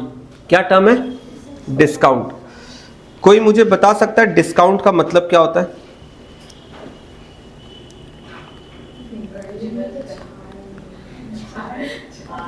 हाँ ठीक है, बात सही है, उसका मतलब हाँ, जो मतलब like I don't want a technical definition, जो अपने आम बोलचाल के हिसाब से समझ में आता वो बोलो। and we are not giving the original price, and we are giving the price. Like reduction in price और वेवर है ना, प्राइस में थोड़ा कंसेशन मिल गया, वेवर मिल गया, यही है ना। तो अगर मान लो हम लोग बिजनेस में कोई प्रोडक्ट का ट्रांजैक्शन करते हैं और उस पे जो उसका नॉर्मल प्राइस है उससे कम अपने को पे करना पड़ता है, तो it's a kind of waiver of the price और रिडक्शन ऑफ द प्राइस, इसी को हम लोग डिस्काउंट बोलते हैं। ये क्यों जरूरी होता है या क्यों देता है बिजनेसमैन, कोई भी डिस्काउंट अपने कस्टमर को क्यों देता है? राइट, गुड, ठीक, और गुड, ठीक है, और गुडविल, नहीं, हाँ वही उसमें, हाँ ठीक है वही, ठीक, स्टॉक क्लियर करना मतलब वही, ठीक है, और बताओ, एक और चीज है। और अगर बल्क में खरीद रहे हो तो उसमें थोड़ा कम कर देंगे क्या? ताकि जो कस्टमर्स है वो बल्क में खरीदे, बल्क प्राइस में से कुछ कम कर देंगे। हाँ ठीक है, ठीक है। तुम अलग, नहीं इकोनॉमिक्स से बात नहीं, वो अलग दुनिया में जा रही है। गुडविल और डिमांड ये नहीं है, ऐसे समझो, ठीक है। घूम फिर कर देखो, सेल्स जो तुम लोगों ने बोला वो ठीक है। पॉइंट ये कि देखो डिस्काउंट जो होता है ना, इसके पीछे दो रीजन हो सकते हैं। एक तो तुम सभी ने बोला अपने अपने तरीके से, स्टॉक क्लियर करने के लिए, सेल बढ़ाने के लिए, सेल या प्रॉफिट बढ़ा, सेल बढ़ेगा तो प्रॉफिट भी बढ़ेगा। तो कंपनी जब डिस्काउंट देती है अपने प्रोडक्ट पे, इसका मतलब क्या है कि वो अपने प्रोडक्ट को थोड़ा कम दाम पे बेच रही है, ठीक है, अपने प्रोडक्ट को थोड़ा कम दाम पे बेच रही है, जितना प्राइस है उससे कम दाम पे बेच रही है, इसी को बोलते हैं डिस्काउंट। एक तो इससे फायदा ये होता है कि जब आप डिस्काउंट देते हो तो आपके पास कस्टमर ज्यादा आते हैं, माल बिकता है। और जैसे स्टॉक क्लियरेंस उसने बोला, यानी मान लो आपके पास कोई पुराना स्टॉक पड़ा है काफी दिन का और अब आप उसको चाह रहे हो कि जल्दी जल्दी वो निकल जाए, तो आप स्पेशल सेल लगा दो। जैसे हम लोग देखते हैं मार्केट में होता है ना, कोई फेस्टिवल सीजन पे या है ना, न्यू ईयर, क्रिसमस, किसी में ऐसा किसी फेस्टिव सीजन पे बोला कि स्टॉक क्लियरेंस सेल लगा देते हैं कि 2 दिन का 4 दिन का सेल है, इसमें एकदम बम्पर डिस्काउंट है 50-60%। तो एकदम से लोग जाते हैं, एकदम भयंकर, उनका जो माल पड़ा रहता है 3-4 महीने से वो सारा 2-3 दिन में निकल जाता है, ऐसा होता है। तो डिस्काउंट देकर कस्टमर ले आना और सेल एकदम फटाफट से बढ़ा देना, ये एक बिजनेस का एक रीजन होता है डिस्काउंट देने का। एक और रीजन होता है कभी कभी, जैसे कि अगर आपके पैसे किसी के पास पड़े हैं काफी टाइम से, तो वो दे नहीं रहा है, बंदा काफी टाइम से डिले कर रहा है, झुला रहा है आपका पैसा, तो उसको कभी कभी हम लोग क्या करते हैं, डिस्काउंट का ऑफर देते हैं और हम लोग डिस्काउंट देकर पैसे टाइम पे कलेक्ट करते हैं। अब देखो ध्यान से सुनना, अभी रिसेंटली पहला बैसाख था, जिसको हम लोग हिंदी में पहला बैसाख भी बोलते हैं और बंगाली में पहला बैसाख बोलते हैं, एक ही बात है। इसमें होता है ना, जितने भी बंगाली बिजनेस क्लास लोग हैं, इन लोग अपने बिजनेस में बुक्स ऑफ अकाउंट को चेंज करते हैं, जिसको हाल खाता बोलते हैं। इसमें क्या होता है कि खाता, हाल खाता, ठीक है। तो इसमें क्या होता है कि जो हिसाब किताब का जो खाता होता है वो पिछले साल का हम लोग उस दिन बंद करके नया खाता शुरू करते हैं। मान लिया जाता है कि अब से नया साल स्टार्ट हो गया और यहाँ पर हम लोगों ने अपना बिजनेस का रिकॉर्ड भी अब यहाँ से चेंज कर दिया। अब आप लोगों ने देखा होगा बंगाली कल्चर में कि हाल खाता का जब टाइम आता है, पहला बैसाख का जब टाइम आता है, तो लोग क्या करते हैं ना, जो बिजनेस वाले लोग हैं, जिनका दुकान या बिजनेस कुछ है, वो अपने कस्टमर, जान पहचान वाले लोगों को ना 1 हफ्ता पहले से ही बोलना स्टार्ट कर देते हैं, 10 दिन पहले से, कि पहला बैसाख दिन हस्बैंड है मिस्टी खावे। बोलता है कि नहीं बोलता है? बोलता है ना कि वो 15 तारीख, जैसे जो भी डेट है, 15 तारीख के हस्बैंड, पहला बैसाख के हस्बैंड है, मिस्टी खावे, है ना। और ऐसा देखा गया है कि जितने भी दुकान होते हैं उसमें मिठाई, ठंडा, कोल्ड ड्रिंक, ऐसा कुछ स्नैक्स वगैरह अरेंजमेंट किया जाता है। और उस दिन अगर आप किसी दुकान पे जाओगे बंगाली शॉप में, तो आपको वो खाली हाथ, मतलब ऐसे नहीं, आप कुछ भी सामान खरीदो या कुछ नहीं भी खरीदो तो भी आपको कुछ चाय, पानी, ठंडा नाश्ता तो जरूर कराएंगे। अब एक्चुअली में मालूम है ये वो दिन ऐसा क्यों होता है? ये एक ट्रेडिशन है कि जब कोई इंसान, बंगाली पर्सन, अपने कस्टमर को बोल रहा है कि आप पहला बैसाख के दिन आसमन मिष्टी खावेन, मतलब आइएगा हमारे दुकान में, मीठा मीठा खा के जाइएगा, वो एक्चुअली में ये बोलना चाह रहा है कि आप पुराना हिसाब क्लियर करके जाइएगा। ये मालूम है ना तुम लोग को? अब होता है क्या ना, देखो बिजनेस में ध्यान से समझो, बिजनेस में रेगुलर ट्रांजैक्शन होता है। जब बिजनेस में रेगुलर ट्रांजैक्शन होता है तो उसमें बहुत सारे क्रेडिट ट्रांजैक्शन भी हो रहे हैं, बहुत सारे क्रेडिट ट्रांजैक्शन हो रहे हैं तो बहुत सारे डेटर भी बन रहे हैं। अब होता है क्या ना, डेटर कुछ तो होते हैं जो एकदम टाइम से आपका पैसा वैसा दे देते हैं, लेकिन कुछ कुछ डेटर ऐसे होते हैं कि जो बोलकर तो लेकर जाएंगे कि हम आपको 2 दिन में पैसा दे देंगे, 4 दिन में पैसा दे देंगे, लेकिन उसको आपको 10 बार फोन करना पड़ता है, कभी कभी तब भी नहीं आता और भी टाइम लग जाता है। तो क्या होता है, कभी कभी आपको जो डेटर है उनसे पैसा निकलवाने के लिए आपको मशक्कत करना पड़ता है, थोड़ा एक्स्ट्रा एफर्ट देना पड़ता है। ऐसा होता है, ये बिजनेस का पार्ट एंड पार्सल है। मतलब आप ऐसा नहीं सोच सकते कि जितने कस्टमर एकदम प्रॉम्प्ट है, एकदम समय पे एकदम आएंगे और पैसा देकर जाएंगे, ऐसा नहीं होता। तो जब हम लोग अपने बिजनेस में खाता चेंज करते हैं, बुक्स ऑफ अकाउंट, मतलब खाता को हम लोग यहाँ अकाउंट्स में क्या बोलेंगे, बुक्स ऑफ अकाउंट। तो जब नया बुक्स ऑफ अकाउंट ओपन करते हैं तो हम लोग क्या चाहते हैं, हम लोग चाहते हैं कि उस नए खाते में नए शुरुआत करें ना, मतलब नए कस्टमर से वहां पर स्टार्ट हो। पुराना किसी का बकाया है, किसी का ड्यू है, तो वो क्लियर हो जाए, उसको कैरी फॉरवर्ड ना करना पड़े। तो ये सारे कल्चर में होता है, सारे लोग ऐसा, बिजनेस कम्युनिटी के लोग ऐसा करते हैं। मैंने हाल खाता का एग्जांपल इसलिए दिया क्योंकि हम लोग कोलकाता में, बंगाल में, तो we all know about this culture. तो यहाँ पर क्या होता है कि हम लोग लोगों को बोलते हैं आसबेन मिस्टी खाबेन, इनडायरेक्टली क्या बोलना चाह रहे हैं, आपनर जा टाकाटा बाकी आचे दिए जाबे। लेकिन ऐसे बोलने का तरीका नहीं है ना, ऐसे खराब लगेगा किसी को बोलेंगे कि भाई आप पैसा दीजिए, ऐसा नहीं बोल सकते। तो बोलते हम लोग कि आइएगा आप हमारे यहाँ पर मीठा मीठा खा के जाइएगा। अब जो कस्टमर है ना, उसको भी मालूम है ये क्या बोलना चाह रहा है, ये मिठाई खिलाने के लिए नहीं बुला रहा है मेरे को, ये इनडायरेक्टली बोल रहा है कि मेरा ड्यू दे दी। क्योंकि ये तो बिजनेस में ये सारा ट्रेंड है ना, तो जो खरीदने वाला वो भी जान रहा है कि सामने वाला का मतलब क्या है बोलने का। तो यहाँ पर होता क्या है, आप देखोगे कि जो बिजनेस क्लास लोग होते हैं उनके पहला वैशाख के दिन उनके दुकान पे, स्टोर पे पूजा वगैरह हो रहा है, और शाम से फिर लोग आना स्टार्ट करते हैं। सुबह में पूजा वूजा हो गया, शाम से लोग आना स्टार्ट करते हैं। और बहुत सारे लोग जिनका ड्यू था 1 हफ्ते से, 10 दिन से, 1 महीने से, 2 महीने से, वो आकर पैसा वैसा लेकर आते हैं और वो अपना क्या करते हैं, अपना ड्यू क्लियर करते हैं। अब जब ड्यू क्लियर करते हैं तो यहाँ पर 2 चीज होता है। एक तो होता है कि जिस आदमी का जितना ड्यू है उसमें से कोई तो फुल ड्यू पे कर देता है, कुछ लोग क्या करते हैं थोड़ा सा कम पैसा देते हैं। जैसे मान लो अगर कोई आदमी है, उससे आपको 10,000 लेना था, तो वो पहला वैशाख के दिन आया आपकी दुकान में, आके आपको पैसा दे रहा है।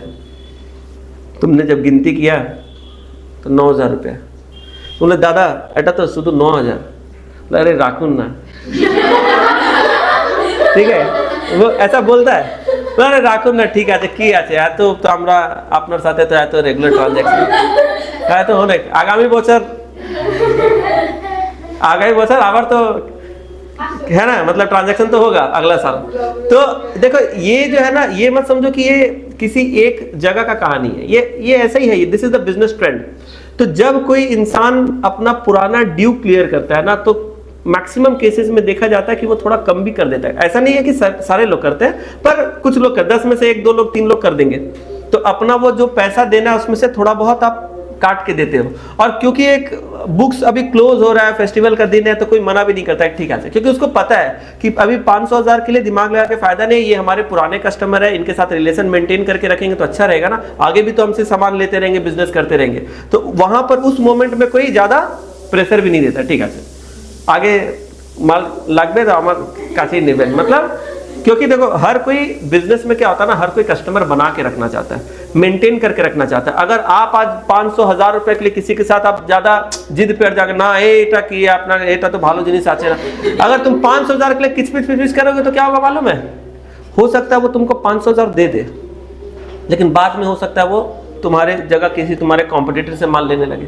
तो बिजनेस में ना कभी कभी छोटे मोटे नुकसान को उठा के बड़ा फायदा की तरफ हमें देखना पड़ता है। और कस्टमर के साथ आपका रिलेशन टर्म्स जितना अच्छा रहेगा वो बिजनेस के लिए हमेशा फायदेमंद होता है। तो ये नॉर्मली होता है क्या ना कि हमें अपने पैसे निकलवाने के लिए थोड़ा डिस्काउंट देना पड़ता है। वो डिस्काउंट है हम लोग देते नहीं है, कस्टमर लोग खुद ही ले लेते हैं कभी कभी। जैसे 10,000 का माल 9,000 पकड़ाया, बोले रखिए ना, ठीक है अगला साल देखा जाए। इसका मतलब उन्होंने थोड़ा इंसिस्ट करके इनडायरेक्टली कहीं ना कहीं हमसे डिस्काउंट ले लिया, ऐसा होता है।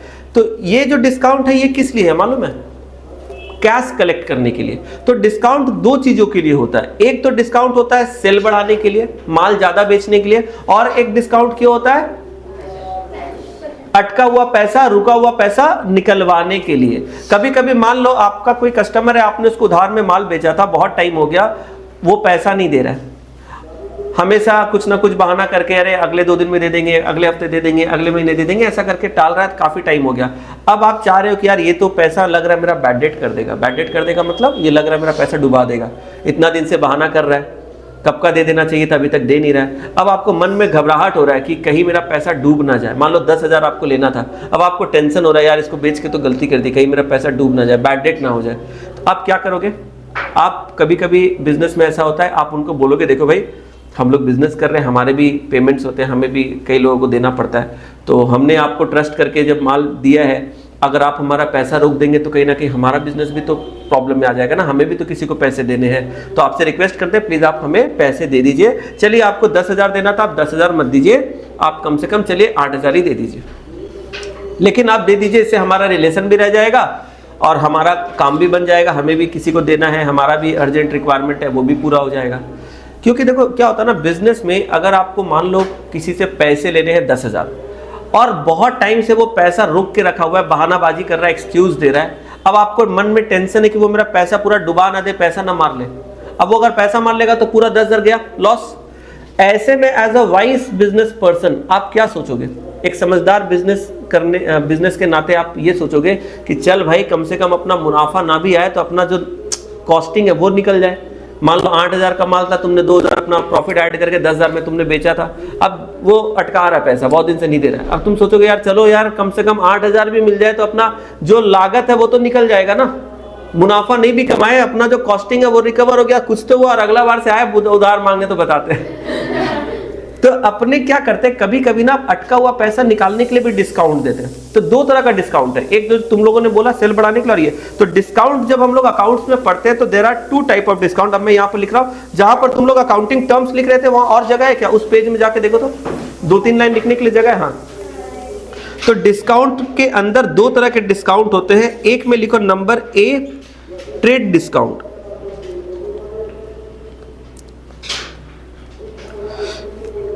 ठीक है, अब इसके बारे में ना थोड़ा सा लिखना। ट्रेड डिस्काउंट में ऐसे बुलेट करके लिखो, it is offered to increase sales. हाँ बता रहे हैं, लिखो बता रहे। It is offered to increase sales. ठीक है, यानी हम लोग ट्रेड डिस्काउंट क्यों देते हैं? सेल को बढ़ाने के लिए। It is offered to increase sales and most important चीज याद रखना, it is not recorded in the books of account. ठीक है, इसे हम लोग बुक्स ऑफ अकाउंट में रिकॉर्ड नहीं करते हैं। इसका भी लॉजिक बता रहे हैं, सारा चीज जो बोलेंगे उसका लॉजिक भी बताएंगे। ठीक है, चलो दूसरा टाइप का डिस्काउंट होता है कैश डिस्काउंट। ये क्या होता है? इसमें लिखो it is offered to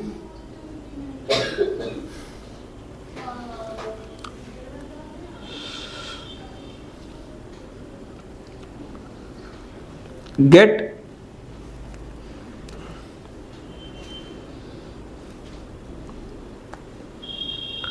money on time, that is prompt or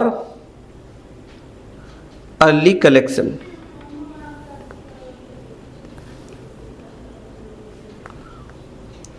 from debtors।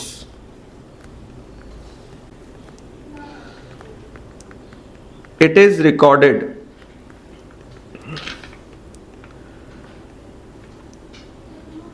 in the books of account.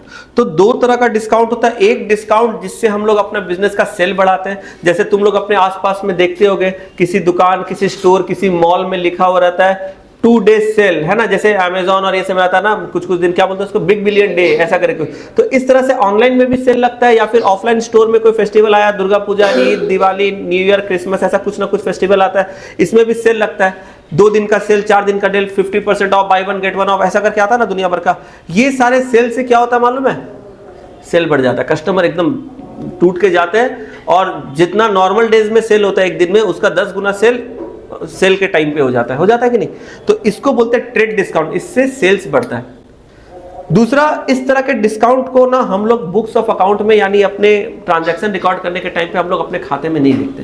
Reason क्या ना, देखो ध्यान से, इसके पीछे एक बहुत ही लॉजिकल, एक रैशनल है, ठीक है। क्या है बता रहे, ये जो डिस्काउंट है ना, ये एक्चुअली में एक छलावा है, एक दिखावा है, एक इल्यूजन है, ठीक है। ये कोई डिस्काउंट एक्चुअली में है ही नहीं।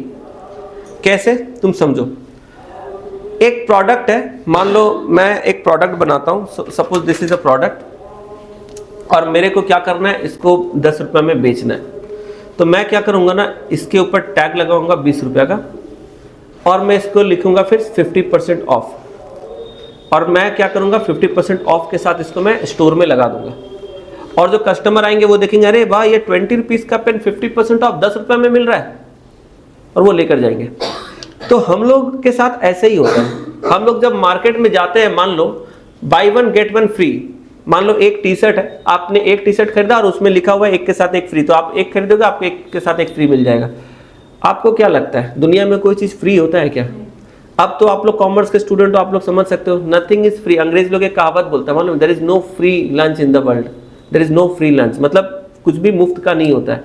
तो जब हम लोग कोई चीज खरीदते हैं एक, और दुकान में बोल रहा है 1 बाय 1 गेट 1, इसका मतलब एक के साथ एक फ्री है, इसका मतलब आप एक में ही आपने दोनों का पैसा दे दिया, इसका इनडायरेक्ट मीनिंग यही होता है। तो अगर आपने कोई टी शर्ट खरीदा 1000 रुपीज़ का और एक टी शर्ट फ्री में मिल गया, इसका मतलब एक्चुअली में वो टी शर्ट 500 का था, और आपने जो 1000 एक का सोच के आपने दिया है, एक्चुअली में आपने दोनों का ही 500 करके दे दिया। ये लॉजिक है। हम लोग 3000 का एक जीन्स खरीद रहे हैं और एक के साथ एक फ्री, वो 3000 का जीन्स है ही नहीं, वो 1500 का जीन्स है। आप 3000 का एक दे रहे हो, उसमें लिखा हुआ है 3000, और आपको एक के साथ एक चिपका दे रहा है, कंपनी ने आपको 2 माल बेच दिया 1500 का, आपको पता भी नहीं चला। और हम लोग शान से बोलते देखो 3000 का जीन्स है ना। एक्चुअली में ये एक स्ट्रैटेजी है, ये कस्टमर के माइंडसेट में एक फीलिंग देता है कि हमें एक फ्री में मिल रहा है, एक खरीद रहे हैं तो ये है। और एक ना फोमो होता है, मतलब क्या, फियर ऑफ मिसिंग आउट। जब हमें लगता है ना, अरे 2 दिन का सेल है, 2 दिन का सेल, अरे buy 1 get 1 free, 50% off, 60% off, तो हमें लगता है अरे यार खरीद लो। और बहुत सारे ऐसे बड़े ब्रांड्स हैं, खास करके फैशन क्लोथिंग में, एक्सेसरीज में, फैशन ब्रांड्स जो होते हैं, इन लोग इस टेक्निक का बहुत यूज करते हैं। वो लोग जानबूझ के अपने प्रोडक्ट के प्राइस को ना कम करके नहीं लिखते, क्योंकि उनको पता है अगर हम अपने प्रोडक्ट का प्राइस कम रखेंगे ना, तो हमारा ब्रांड वैल्यू डिक्रीज हो जाएगा। अपना ब्रांड भी तो उनको बनाना है ना। अगर वो टी शर्ट में 500 लगा देंगे तो वो तो लोकल टाइप का ब्रांड हो गया, बोले यार 500 का टी शर्ट है, वो लिखेंगे उसमें 1000 रुपया, 1500 रुपया लिखेंगे, एकदम हाई फाई। तो क्या होगा, प्रोडक्ट पे प्राइस बढ़ा के लिखेंगे और शोरूम में वो लटका के रखेंगे। अब देखो 1500 का जब वो लिखेंगे ना, तो बहुत सारे लोग देखेंगे कि यार ये टी शर्ट तो 1500 का है, 2000 का है, हर कोई तो खरीदेगा नहीं। कुछ लोग होंगे जो खरीदेंगे 1500 2000 में, लेकिन बहुत सारे लोग देखेंगे अरे 1500 का 2000 का हो सकता है वो ना भी खरीदे, देख के फिर क्या करेंगे, लटका देंगे वहीं पर। कोई भी चीज़ होता है ना, हम लोग मॉल में गए, मार्केट में गए, हमें महंगा लग रहा है, हम लोग देख के नहीं यार इसका प्राइस बहुत ज़्यादा रख दिए। लेकिन जब सेल आता है तो हम लोग क्या करते हैं, अरे सेल लगा हुआ है यानी कि अब डिस्काउंट मिलेगा। तो जो हमने देखा था उस दिन, बजट के वजह से लिया नहीं था क्योंकि महंगा लग रहा था, आज तो सेल है, 50% ऑफ है, मतलब हाफ दाम में मिलेगा। मतलब 2000 का जो टी शर्ट हमने छोड़ दिया था, आज मेरे को वो 1000 में मिलेगा, जल्दी से चले जाते, नहीं तो ये 2 दिन का सेल खत्म हो जाएगा। ये एक माइंडसेट एक क्रिएट करते हैं सारे कंपनीज। तो नॉर्मल डेज में वो क्या करते हैं, प्राइस बढ़ा के अपना टैग लगाते हैं, और फिर महीने 2 महीने में क्या करते हैं, वो 2-4 दिन के लिए सेल लगाते हैं। और उनका देखना, किसी भी बड़े ब्रांड के शोरूम में तुम चले जाओ, तुम देखोगे ना, नॉर्मल डेज में वहां पर कोई काम नहीं है, मतलब कस्टमर मुश्किल से पूरे फ्लोर में 5, 10, 15 कस्टमर है जो घूम रहा है, खरीद रहा है, पूरा स्टोर खाली है। तो हम लोग को लगता है यार इतना बड़ा स्टोर, इतने सारे स्टाफ एम्प्लॉय कैसे चल रहा है इनका, तो मुश्किल से 2-4 कस्टमर है, जितना कस्टमर नहीं उससे आता तो इनका स्टाफ है। लेकिन वो महीने में मान लो 28 दिन नहीं बेच रहे हैं, वो एक दिन सेल लगाएंगे ना, वो 28 दिन का पूरा माल निकाल देंगे। इससे क्या होता है, एक तो अपना ब्रांड का वैल्यू भी बना रहे हैं कि अपना प्रोडक्ट वो गिराते नहीं है दाम, सभी को फीलिंग लगता है कि नहीं ये तो महंगा प्रोडक्ट है, महंगा वाला फीलिंग देते हैं, जबकि उनको बेचना है कम में ही। उनको मालूम है 2000 में मेरे को बेचना नहीं है, बेचना मेरे को 1000 में ही है, लिखेंगे 2000 ताकि कस्टमर को लगे कि वो 2000 का माल खरीद रहा है और उनको बेचना 1000 में। क्या करेंगे, एक दिन 2 दिन के लिए सेल निकालेंगे, बोलेंगे 50% ऑफ, 1000 में, तो पूरा जितने दिन लोगों ने नहीं खरीदा वो पूरा माल अपना निकाल देंगे। इस तरीके के जो डिस्काउंट होते हैं इनको बोलते हैं ट्रेड डिस्काउंट। तो ट्रेड डिस्काउंट एक्चुअली में एक तरह का मार्केट स्ट्रेटजी है, ये कस्टमर के माइंड के साथ खेलने का एक तरीका है। और कहीं ना कहीं हम लोग ये समझते हैं कि एक के साथ जब एक चीज फ्री मिल रहा है, एक के साथ 50% ऑफ मिल रहा है, ऐसा कंपनी करेगी तो कैसे चलेगी? बड़ी बड़ी कंपनी ऐसे थोड़ी इतना बड़ा बन रही है, अगर फ्री में बांटेगी बाय वन गेट वन तब तो कैसे बनेगी बड़ी? तो ये जो डिस्काउंट होता है एक्चुअली में रियल डिस्काउंट होता नहीं है, इसीलिए हम लोग इसको बुक्स ऑफ अकाउंट में लिखते भी नहीं है, क्योंकि ये एक तरीके से क्या बोले, ये एक बिजनेस स्ट्रैटेजी है। कैश डिस्काउंट क्या होता है? आपने क्रेडिट में माल बेचा, पैसा आपको टेंशन है कि मतलब कहीं मेरा पैसा अटक ना जाए। आपने क्रेडिट में तो सेल कर दिया, अब आपके दिमाग में टेंशन क्या चल रहा है, पैसा मेरा अटक ना जाए। तो अब आप क्या करोगे, पैसा जल्दी निकलवाने के लिए क्या करोगे, आप बोलोगे अपने कस्टमर को कि भाई मेरे को इतने टाइम तक अगर आप दे देते हो पेमेंट तो हम आपको डिस्काउंट देंगे। जैसा होता है ना स्कूल वगैरह में, आपने देखा होगा कि इतने टाइम तक आपको फीस पे कर देना, अदरवाइज लेट फाइन लगेगा, ऐसा देखे हो। और भी कई जगह पे होता है कि आपका एक टाइम है, उतना टाइम तक अगर आपने पेमेंट नहीं किया तो आपको फाइन। जैसे इलेक्ट्रिसिटी बिल में भी होता है, इलेक्ट्रिसिटी बिल में बहुत अच्छा सिस्टम है। इलेक्ट्रिसिटी बिल में जो आपका अमाउंट आता है ना बिल का, उसमें एक डेट लिखा रहता है, सब लोग घर पे जाके चेक करना। इलेक्ट्रिसिटी बिल का जो डेट रहता है ना, उसमें एक ड्यू डेट रहता है। अगर आप ड्यू डेट के अंदर पेमेंट करते हो तो आपको रिबेट मिलता है, मालूम है? यानी कि जितना आपका बिल अमाउंट है उससे 5-10 रुपया आपको कम देना पड़ेगा। मान लो आपको 1000 रुपया का बिल आया तो मे बी आपको 990 या 980 देना पड़ेगा अगर आप टाइम से पे करते हो। क्योंकि इलेक्ट्रिसिटी डिपार्टमेंट वाले क्या चाहते हैं कि देखो इतने सारे लोगों को हम लोग बिल भेज रहे हैं, बहुत लोग होते हैं जो लेट से पेमेंट करते हैं, तो वो लोग फाइन नहीं लगाते लेट में। जैसे स्कूल वाले क्या है, स्कूल वाले आपको डिस्काउंट नहीं देते हैं, वो उल्टा आपसे फाइन लगाते हैं कि अगर आपने टाइम पे दिया तब तो नॉर्मल फीस लगेगा, लेकिन अगर आप टाइम को क्रॉस करके लेट से देते हो तो एडिशनल हम आपसे लेट फाइन लेंगे। ये नॉर्मल स्कूल कॉलेजेस देखा जाता है। लेकिन कुछ जगह पे इसका उल्टा करते हैं, बोलते हैं हम आपको लेट फाइन नहीं लगाएंगे, देर करने पर लेट फाइन नहीं लगाएंगे, लेकिन इसका उल्टा टाइम पे दोगे तो हम आपको डिस्काउंट कर देंगे। इससे क्या होता है, लोग देखते हैं कि यार टाइम पे तो करना ही है। लोग क्या सोचते हैं, अरे बिजली का बिल तो देना ही है, आज 2 या 2 दिन के बाद बिल तो पे करना ही है, तो क्यों ना टाइम पे कर दे, मेरे को थोड़ा रिबेट मिल जाएगा, डिस्काउंट मिल जाएगा। तो इसी तरह से बहुत सारे बिजनेस वाले लोग भी क्या करते हैं ना, जब माल बेचते हैं क्रेडिट में तो अपने कस्टमर को बोलते हैं कि देखिए आप अगर 10 दिन के अंदर पे करते हो या 1 हफ्ते के अंदर पे करते हो तो आपको हम 5% डिस्काउंट दे देंगे। अब इससे क्या होता है ना कि कस्टमर सोचता है कि अच्छा पे तो मुझे करना ही है, अगर मैं 1 हफ्ते के अंदर पे करूंगा तो 5% कम देना पड़ेगा। इससे लोग क्या करते हैं ना, जल्दी पे करते हैं। तो जो बिजनेस का पैसा है ना वो अटकता नहीं है। 5% आपको डिस्काउंट भले ही देना पड़ा, लेकिन आपका पैसा जो है वो जल्दी आ गया, टाइम से आ गया। क्या पता अगर आप ये डिस्काउंट नहीं देते तो आराम से लोग 10, 15, 20 दिन तक देते रहते, 1-1 महीना तक देते रहते, लेकिन आपका टाइम पे पैसा आ जाएगा तो आपके लिए अच्छा है ना, आप उस पैसे को यूज करके आप दोबारा और भी माल बना सकते, खरीद सकते। जितना जल्दी आप पैसा रिकवर करो बिजनेस में उतना अच्छा है। तो इसीलिए cash discount is a tool. Cash discount एक टूल की तरह काम करता है। क्या चीज का tool? Tool for prompt collection, जल्दी कलेक्शन करने का एक टेक्निक है। अब इसको क्योंकि ये स्मार्ट टेक्निक है, इससे हम लोग को पैसा जल्दी मिलने में आसानी होता है, इसको हम लोग बुक्स ऑफ अकाउंट में रिकॉर्ड करते हैं। अब एक लास्ट पॉइंट लिखो आज के क्लास को एंड करने के पहले। कैश डिस्काउंट अब 2 तरह के होते हैं, ठीक है? It is of 2 types.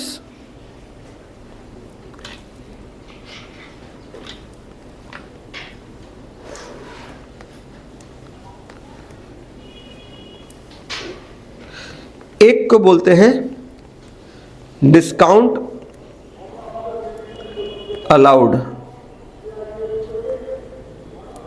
एक को बोलते हैं डिस्काउंट रिसीव्ड। यानी जब आप किसी को डिस्काउंट दे रहे हो तो ये डिस्काउंट अलाउड है, मतलब you are allowing to somebody else. Discount received का मतलब क्या है, कोई और आपको डिस्काउंट दे रहा, आप रिसीव कर रहे हो, तो डिस्काउंट रिसीव्ड। अब इसका नेचर, आप जब डिस्काउंट अलाउ कर रहे हो तो क्या होगा, सोचो मॉडर्न रूल के हिसाब से क्या होगा। नहीं, आप अलाउ कर रहे हो, आप एक्सपेंस आप दे रहे हो और आपको मिल रहा है, एक्सपेंस का उल्टा इनकम। तो याद रखना जब हम लोग डिस्काउंट अलाउ करते हैं, अलाउ मतलब we are giving discount to our customers, तो it is an expense. Discount जब रिसीव करते हैं तो ये हमारे लिए इनकम है। हाँ, गोल्डन रूल के हिसाब से क्या है सोचो? यस, दोनों नॉमिनल है, क्योंकि एक्सपेंस और इनकम क्या होता है? नॉमिनल होता है, तो दोनों ही नॉमिनल है। ठीक है, तो डिस्काउंट समझ में आया। कभी कभी इसके ऊपर भी ट्रांजैक्शन दिया रहेगा कि आपने बेचा, उस पर डिस्काउंट मिला, ऐसा ऐसा करके। तो हम लोग जब अभी आगे करेंगे, अभी तो बहुत सारा न्यूमेरिकल करना बाकी है। थियोरेटिकल अभी 1-2 दिन चल रहा है। अब हम लोग मान के चलो मैक्सिमम अगले 2 क्लास में हम लोग फंडामेंटल्स को कंप्लीट कर चुके रहेंगे। अभी हम लोग सारा फंडामेंटल्स कर रहे हैं, 2 क्लास मेरे ख्याल से और लग जाएगा। अभी अपने को क्या क्या करना है मैं जस्ट एक बार हल्का सा बता देता हूं। एक टॉपिक है आप लोगों का, आज का मेरा एक टारगेट था वो अप्रूवल और कैश वाला कराने का, पर नहीं हो पाया। एनीवेज उसको भी करेंगे। तो एक हम लोग को करना है कैश एंड अप्रूवल बेसिस का न्यूमेरिकल। थ्योरी तो समझ गए, कॉन्सेप्ट तो समझ गए, पर उसके ऊपर सम्स भी करना पड़ेगा। तो कैश एंड अप्रूवल बेसिस का न्यूमेरिकल करेंगे, और एक होता है अकाउंटिंग इक्वेशन, ये करेंगे। ये दोनों करेंगे, अपना फंडामेंटल हो जाएगा कंप्लीट। यस, तो ये दोनों करने के बाद हमारा बेसिक्स हो जाएगा कंप्लीट। फिर हम लोग मेन कोर चैप्टर में जाएंगे। ठीक है, चलो आज के क्लास को यहाँ पर एंड करते हैं। Thank you so much, bye bye, take care.